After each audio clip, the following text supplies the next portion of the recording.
ஞானானந்தமயம் தேவம் நிர்மலஸ்படிகாகிருதியும் ஆதாரம் சர்வ வித்யாநாமயகிரியும் பாஸ்மகே. நமஸ்காரம்.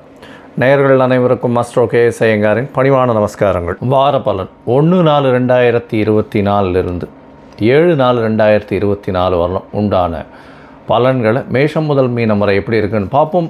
அதற்கு முன்னாடி இந்த வாரத்தில் 1/4/2024 ஏப்ரல் 1ஆம் தேதி அப்படின்னு சொல்லக்கூடியது ஃபினான்ஷியல் இயர் ஆரம்பம். எல்லா விதமான அக்கௌண்டிங் பர்பஸுக்கும் புது கணக்கு போடுறது எல்லாமே வருஷத்தின் முதல் நாளாக உலகம் மொத்தம் கொண்டாடக்கூடிய ஒரு விஷயம் அப்படின்றது ஏப்ரல் 1 நம்ம இந்தியாவிலையும் ஏப்ரல் 1 டு மார்ச் 31 ஒரு ஃபினான்ஷியல் இயர் அப்படின்னு மெயின்டைன் பண்ணுறோம். எல்லா விதமான எல்லா வியாபாரிகளுக்கும் எல்லா பொருள் மேனுஃபேக்சரர்ஸ் எல்லாருக்குமே என்னுடைய ஆசீர்வாதங்கள். நல்லபடியாக பண்ணுங்கள், இந்த வருஷம் உங்களுக்கு சக்ஸஸ்ஃபுல்லாக அமையட்டும் அப்படின்னு ஆண்டவனை பிரார்த்தித்து வாழ்த்து சொல்கிறேன். சரி, இந்த வாரம் என்னென்ன காலபுருஷ தத்துவத்தின் முதல் ராசியில் அதாவது கோல்சாரம் எப்படி இருக்குன்றதை பார்ப்போம். அதற்கு பிறகு இந்த வாரத்தினுடைய விசேஷ நாட்கள் என்னென்னு பார்ப்போம். அதற்கு பிறகு இந்த வாரத்தில் எந்தெந்த ராசிக்காரர்களுக்கு சந்திராஷ்டமம் அப்படின்னு பார்ப்போம். முதல்ல கோல்சாரம் அப்படின்னு பார்த்தோமே ஆனால் இந்த வாரத்தில் மேஷ ராசி காலபுருஷ தத்துவத்தின் முதல் ராசியான மேஷ ராசியில் குரு பகவான், 6ஆம் இடம்னு சொல்லக்கூடிய கன்னியில் கேது பகவான், 11ஆம் இடமான கும்பத்தில் சனியும் செவ்வாயும், 12ஆம் இடம்னு சொல்லக்கூடிய மீனத்தில் ராகு, சுக்கிரன், சூரியன் மற்றும் புதன் 4 கிரகங்கள் இருக்குது இந்த வாரம். இந்த வாரத்தில் பார்த்தீங்கன்னா 2ஆம் தேதி அன்றைக்கி 2/4/2024 அன்றைக்கி தேய்பிறை அஷ்டமி. தேய்பிறை அஷ்டமி என்ன விசேஷம் அப்படின்னா காலபைரவருக்கு விசேஷமான நாள். தேய்பிறையில் காலபைரவர் போய் விழுந்து கும்பிட்டுட்டு வந்தீங்கன்னா உங்களுக்கு உண்டான திருஷ்டிகள் போகும். சனி பகவானுக்கு உண்டான பிரீத்தின்னு சொல்லக்கூடியது. காலபைரவ அஷ்டகம்னு ஒன்று தனியாக இருக்குது, அதை சொல்லிட்டு வாங்க. நல்ல ஒரு ஏற்றம் மாற்றம் வரும். சனிக்கிழமை சனி பகவானுக்கு செய்கிறத விட தேய்பிறை அஷ்டமியில் காலபைரவருக்கு செய்வதன் மூலியமாக சனி பகவானுக்கு செய்யக்கூடிய பிரீத்தின்னு சொல்லக்கூடியது. அதனால் தேய்பிறை அஷ்டமியில் காலபைரவர் சன்னதி ஒரு சிவன் கோயிலையும் இருக்கும். அவசியமாக போய் அங்கே காலபைரவ அஷ்டகம் சொல்லிவிட்டு அங்கே விழுந்து சேவிச்சுட்டு வாங்க. உங்களுக்கு சனீஸ்வரனால் வரக்கூடிய தொல்லைகள், 7 சனி நடக்கிறவா, அஷ்டமத்து சனி நடக்கிறவா, அர்த்தாஷ்டம சனி நடக்கிறவா எல்லாருக்குமே நல்ல ஒரு ஏற்றம் கிடைக்கும். அதற்கு பிறகு இந்த வாரத்தில் ஏகாதசி, அது 5ஆம் தேதி அன்றைக்கி வருது. ஏகாதசி 5ஆம் தேதி அன்றைக்கி ஏகாதசி வைணவர்களுக்கு மிகவும் ஏற்றமான நாள். உபவாசம் இருக்கிறதும் கார்த்தாலிருந்து கண்டினியூஸாக இருந்து அடுத்த நாள் கார்த்தால் துவாதசி பாராயணம் பண்ணுறது ரொம்பவும் விசேஷம். உடல் நலம் கருதி சில பேர் பண்ண முடியாமல் இருக்கலாம், அதற்கு ஏற்றாற் போல் பண்ணிக்கிறது. 6ஆம் தேதி அன்றைக்கி 6/4/2024 அப்படின்னு பார்த்தாலேயானால் அன்றைக்கி இந்த வாரத்தில் வரக்கூடிய பிரதோஷம், இந்த மாதத்தில் வரக்கூடிய சனி பிரதோஷம் அது ரொம்பவும் முக்கியம். அதாவது பிரதோஷம்ன்றது ஒரு மாதத்துக்கு, அதாவது ஒரு தேய்பிரையிலையும் வரும் வளர்பிரையிலையும் வரக்கூடிய 13ஆம் நாள் அது. அதனால் பிரதோஷ காலம் அப்படின்றது பார்த்தோம்னா சாயந்தரம் 5:45 6:15 மணி வரலாம். இந்த ஒரு அரை மணி நேரம் 3/4 மணி நேரத்தில் ஒரு பெரிய தீபாராதனை காட்டுவா சிவன் கோவில் எல்லாத்துலேயும். அந்த காலகட்டத்தில் வழிபடுறது பெரிய ஏற்றம். கார்த்தாலிருந்து உபவாசம் இருந்து, அதாவது பட்னியாக இருந்து சாயந்தரம் அதை பார்த்துட்டு பிரசாதம் வாங்கி சாப்பிட்டதுக்கு அப்புறம் தான் அந்த உபவாசத்தை முடிக்கணும். இது வழக்கம். இதன் மூலியமாக எல்லா விதமான செல்வங்களும் சேரக்கூடிய காலகட்டம். தேய்பிரையில் பண்ணக்கூடியது உங்களுக்கு உண்டான பிரச்சனைகள் அனைத்தும் செல்லக்கூடியதாக இருக்கும் அப்படின்றத சொல்கிறேன். இந்த வாரத்தில் பார்த்தாலேயானால் எந்தெந்த ராசிக்காரர்களுக்கு சந்திராஷ்டமம்னா ரிஷபம், மிதுனம், கடகம், சிம்மம், இந்த 4 ராசிக்காரர்களுக்கு சந்திராஷ்டமம் வருது. சந்திராஷ்டமம்னா உங்களுடைய ராசிக்கு 8ஆம் இடத்துல சந்திர பகவான் மறையக்கூடிய காலத்தை சந்திராஷ்டமம்னு சொல்கிறோம். மதிகாரகன் மறைந்திருக்கக்கூடிய காலகட்டத்தில் எந்த ஒரு விஷயத்தை எடுத்து செய்யும் பொழுதும் தவறான முடிவுகள் ஏற்படக்கூடிய வாய்ப்புகள் மிக அதிகம். அதனால் வெளியூர் வெளிமாநிலம் செல்வது, புதிய முடிவுகள் எடுக்கிறது, இது எல்லாத்தையும் தள்ளி போடுறது ரொம்பவும் நல்லது. ஒருவேளை நீங்கள் செய்ய வேண்டிய கட்டாயத்தில் இருந்தீங்கன்னா சந்திர பகவானுக்கு உண்டான எளிய பரிகாரம்னு சொல்லக்கூடிய அகத்திக்கீரை கொண்டு போய் அருகில் இருக்கக்கூடிய கோசாலையில் கொடுத்துட்டு வர்றதன் மூலியமாக சந்திராஷ்டமத்தின் தாக்கத்தை குறைத்து கொள்ளலாம். அதன் மூலியமாக வரக்கூடிய பிரச்சனைகளும் வந்த பிரச்சனைகளும் நிச்சயமாக செல்லும் அப்படின்றத சொல்கிறேன்.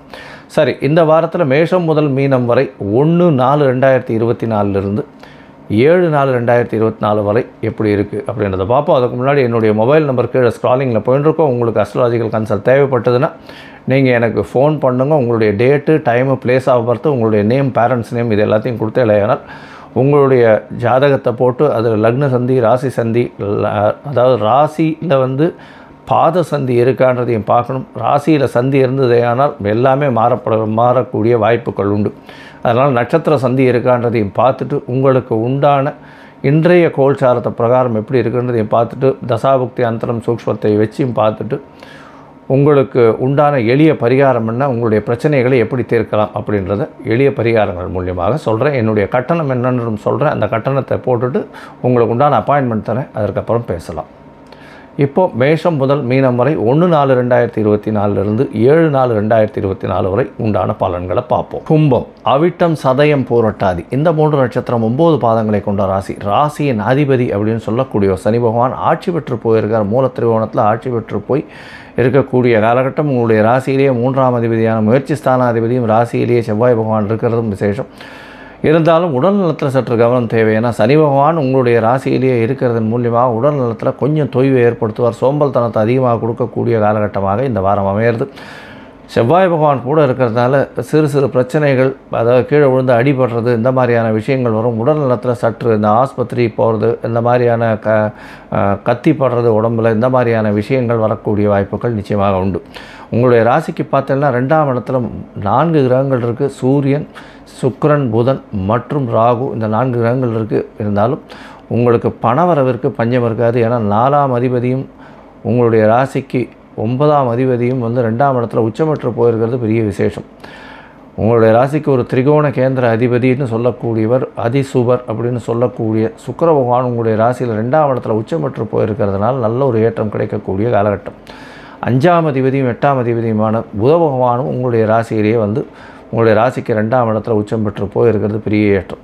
இதன் மூலியமாக பார்த்தீங்கன்னா நல்ல ஒரு ஏற்றமான காலமாக இருக்கக்கூடியதாக இருக்குது. இதை தவிர பார்த்தீங்கன்னா பணவரவிற்கு பஞ்சம் இருக்காது. பேச்சில் நல்ல நளினம் இருக்கும். தொழிலில் பெரிய அபிவிருத்தி இருக்கக்கூடிய காலகட்டம். பேச்சினால் வியாபாரம் பண்ணுறவா, அதாவது கான்செப்ட் செல்லிங், இல்லைன்னா இந்த பிரவச்சனம் பண்ணுறவா, அதாவது இதுவெல்லாம் சொல்கிறவா, என்ன சொல்கிறது, பேச்சாளர்கள், அரசியல் பிரமுகர்கள், இவர்களுக்கெல்லாம் பேச்சில் நல்ல ஒரு கெட்டித்தன்மை வரக்கூடிய வாய்ப்புகள் நிச்சயமாக இருக்குது. உங்களுடைய ராசிக்கு 3ஆம் இடத்துல குரு பகவான் இருக்கார். 3ஆம் இடத்துல இருக்கக்கூடிய குரு பகவான் உங்களுடைய முயற்சிகள் எல்லாத்தையும் நல்ல ஒரு வெற்றிகரமாக கொடுக்கக்கூடிய வாய்ப்புகள் உண்டு. இந்த வாரத்தில் உடல் நலத்தில் ரொம்ப ஜாகிரதையாக இருக்கிறது நல்லது. அதை தவிர செவ்வாய் பகவான் உங்களுடைய ராசிக்கு 10ஆம் அதிபதியும் ராசியில் இருந்து சனி செவ்வாய் சேர்க்கையினால் தொழிலில் சிறு சிறு பிரச்சனைகள் வரக்கூடிய வாய்ப்புகள் இந்த வாரம் உண்டு. யாரையும் நம்பி கையெழுத்து போடுறது அந்த மாதிரியான விஷயங்கள் வச்சுக்காதீங்க, நல்லதில்லை. இந்த வாரம் அதிவேகமாக செல்லக்கூடிய கிரகமான சந்திர பகவான் உங்களுடைய ராசிக்கு 11ஆம் இடத்துல இந்த வாரத்தை ஆரம்பிக்கிறார். 1/4/2024 7/4/2024 வரலும் உண்டான வாரத்தில் சந்திர பகவான் 3ஆம் தேதி அதிகாலை வரலும் ஒரு 12-12:15 மணி வரலும் சந்திர பகவான் உங்களுடைய ராசிக்கு 6ஆம் அதிபதி 11ஆம் இடத்துல இருக்கிறதன் மூலியமாக புதிய வேலை கிடைக்கக்கூடிய வாய்ப்புகள் உண்டு. வேலையில் ப்ரமோஷன் வரக்கூடிய வாய்ப்பு உண்டு. வேலை மூலியமாக வெளியூர், வெளிமாநிலம், வெளிநாடு சுற்றக்கூடிய வாய்ப்புகள் நிச்சயமாக இருக்கும். வெளியூருக்கு டிரான்ஸ்ஃபர் கிடைக்கக்கூடிய வாய்ப்புகள், எதிர்பார்த்த டிரான்ஸ்ஃபர் கிடைக்கக்கூடிய வாய்ப்புகள் நிச்சயமாக உண்டு. உங்களுடைய ராசிக்கு 12ஆம் இடத்துல சந்திர பகவான் வரார். 12ஆம் இடத்துல சந்திர பகவான் 3ஆம் தேதி கார்த்தால ஒரு 12:30 மணியிலிருந்து 5ஆம் தேதி கார்த்தால ஒரு 3:30 மணி வரலும் இருக்கக்கூடிய காலகட்டமாக இருக்குது. 12ஆம் இடத்துல 6ஆம் அதிபதி போய் மறைந்து இருக்கிறதுனால ஷார்ட் ட்ரிப்பு, வேலையின் நிமித்தமாக வெளியூர், வெளிமாநிலம், வெளிநாடு போகக்கூடிய பாக்கியம் உண்டு. அதை தவிர போட்டித் தேர்வு எழுதுகிறவங்களுக்கு வெளியூர் போய் எழுதக்கூடிய வாய்ப்புகள் நிச்சயமாக இருக்கும். போட்டித் தேர்வில் வெற்றி அடையக்கூடிய வாய்ப்புகள் நிச்சயமாக உண்டு. உங்களுடைய ராசியிலேயே சந்திர பகவான் வரார். அவர் 5ஆம் தேதியிலிருந்து 7ஆம் தேதி கார்த்தால ஒரு 6 மணி வரலும் இருக்கக்கூடிய காலகட்டம். 3 கிரகங்கள் இருக்கார். செவ்வாய் பகவான், சனி மற்றும் சந்திரன் 3 கிரகங்கள் இருக்குது. புணர்ப்பு யோகம் மற்றும் சந்திரமங்கல யோகம் அமையிறது. இதன் மூலியமாக வீடு விற்கணும்னு பார்த்துட்டு இருக்கிறவங்களுக்கு நல்ல ஒரு ஏற்றம் கிடைக்கக்கூடிய காலகட்டம். உங்களுடைய ராசிக்கு 2ஆம் இடத்துல சந்திர பகவான் போகிறார். 4 கிரகங்களோட சேர்ந்து 5ஆவது கிரகமாக போகிறார். சூரியன், சந்திரன், புதன் மற்றும் சுக்கிரன் 5 கிரகங்கள். அதை தவிர ராகு பகவானும் சேர்ந்து இருக்குது. 5 கிரகங்கள் இருக்குது. அதனால் 2ஆம் இடம் வலுப்பற்று போகிறது. பணவரவிற்கு பஞ்சம் இருக்காது. பேச்சில் நல்ல ஒரு ஏற்றம் இருக்கும். எந்த ஒரு விஷயத்தை தொட்டாலும் அதில் வெற்றி கிடைக்கக்கூடிய வாய்ப்புகள் நிச்சயமாக உண்டு. இந்த வாரம் பார்த்தாலேயானால் நீங்கள் பிரத்யங்கரா தேவியை போய் வணங்கிட்டு வர்றதும் அங்கே ஒரு குங்கும அர்ச்சனை பண்ணிட்டு வர்றதும் நல்ல ஒரு ஏற்றத்தையும் மாற்றத்தையும் கொடுக்கும். சனி பிரதோஷம் போய் சேவிச்சுட்டு வாங்க. ஏன்னா இந்த வாரம் பார்த்தீங்கன்னா சனிக்கிழமை அன்றைக்கே பிரதோஷம் வருது. அது தவிர உங்களுக்கு 7.5 சனி வேறு நடந்துட்டுருக்கு, ஜென்ம சனி வேறு நடக்கிறது. கண்டிப்பாக சனி பிரதோஷம் போயிட்டு வர்றது சிவன் கோவிலுக்கு நல்ல ஒரு ஏற்றத்தையும் மாற்றத்தையும் உங்கள் வாழ்வில் பெரும் அளவிற்கு கொடுக்கும். லோகா சமஸ்தா சுகினோ பவந்து. நன்றி, நமஸ்காரம். Astro KS Iyengar YouTube channel பார்த்தமைக்கு நன்றிகள். மேலும் இது போன்ற ஆன்மீக ஜோதிஷ தகவல்கள் உங்களை வந்து அடைய astro KS Iyengar YouTube channel subscribe செய்யவும், பெல் ஐக்கானை மறக்காமல் அழுத்தவும். நன்றி, வணக்கம்.